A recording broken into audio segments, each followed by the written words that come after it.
The other thing I did this week, and of course we need to talk about it because there was an interesting twist at the end of the episode.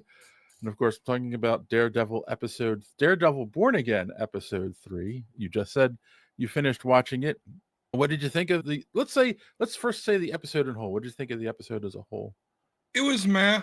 This series, I can already see there's just a trend for me personally. What's that court drama special victims unit? The law, yes, Law and Law and Order. Order Yeah. Hell's Kitchen edition, which isn't wholly uninteresting. It's just a lot of lull for me.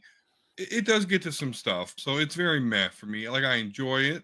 It loses me, and I said that before. I Yeah. think, and I compared the show to Penguin. Oh, it's going to out Penguin the Penguin.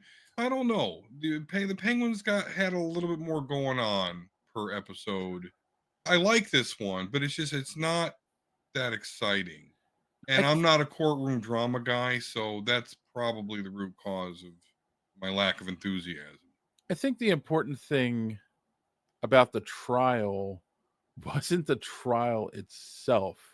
It was, but it wasn't like whether White Tiger was found innocent or not. It was the turning point of the episode. And one of the key things that happened was Matt revealing that he's White Tiger to the Yeah. court, and in an effort to not necessarily gain sympathy, but turn the story from he just killed a cop on the platform to he's a vigilante and he stepped in where he saw injustice happening.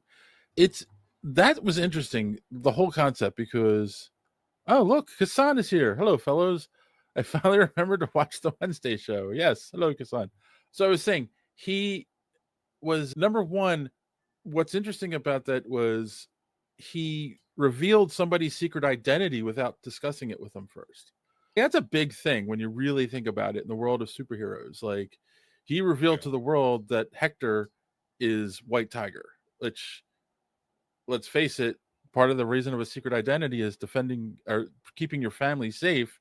And he had a wife and a young niece who will probably take up the mantle because that's the story from the comics.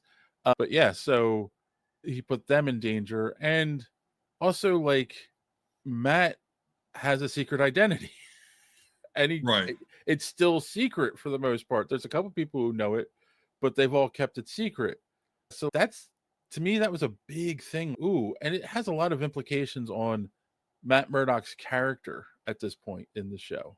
Like, he did it for the right reasons, but he definitely crossed the line. And I think that's going to be a theme throughout the whole season. It's going to keep repeating. Like, he's doing the right thing, but he's crossing a line.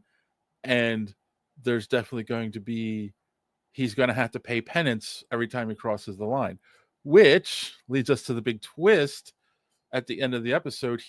White Tiger's found innocent. He's go. And of course, he can't resist putting the costume back on. He puts the costume back on. He's in the street.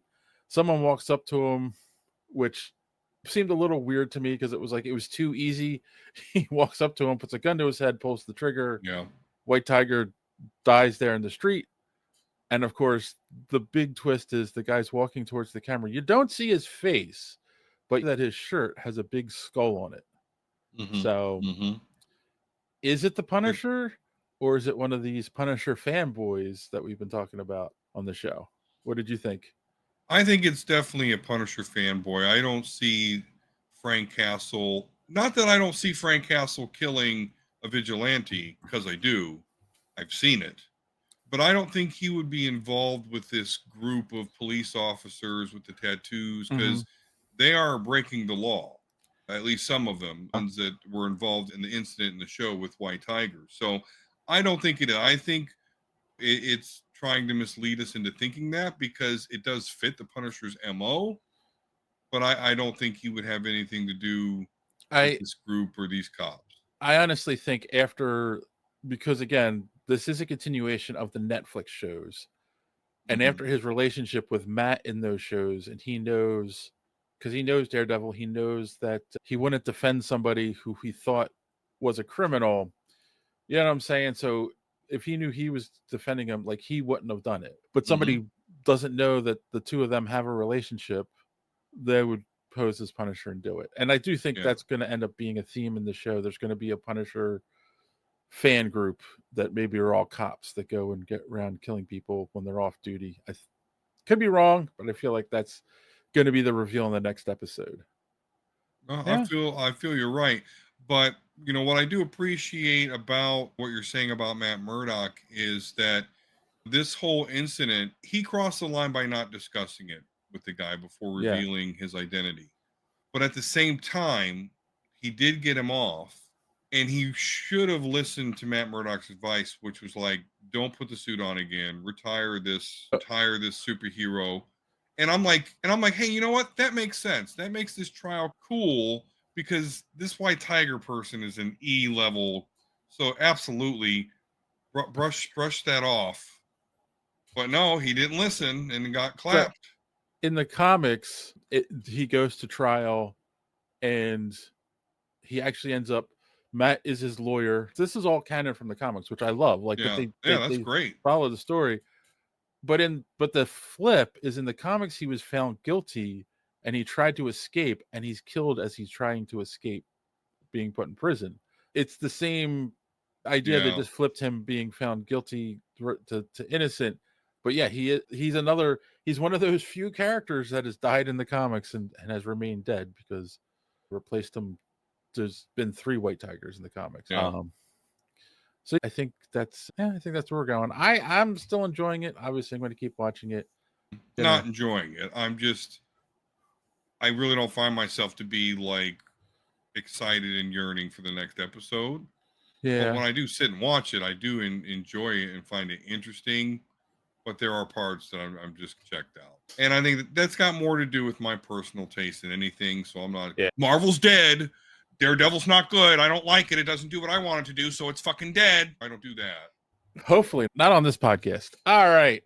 Thanks for watching this clip from the Superhero Speak podcast. And don't forget to watch us live every Sunday night right here on this channel.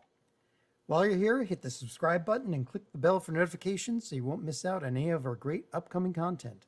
Speaking of content, don't forget to check out our website, superheroespeak.com, where you can find the podcast, links to our social media, merch, comic reviews, and so much more. That's superheroespeak.com. Thanks for watching, and don't let your cape be caught in the door. See you next time.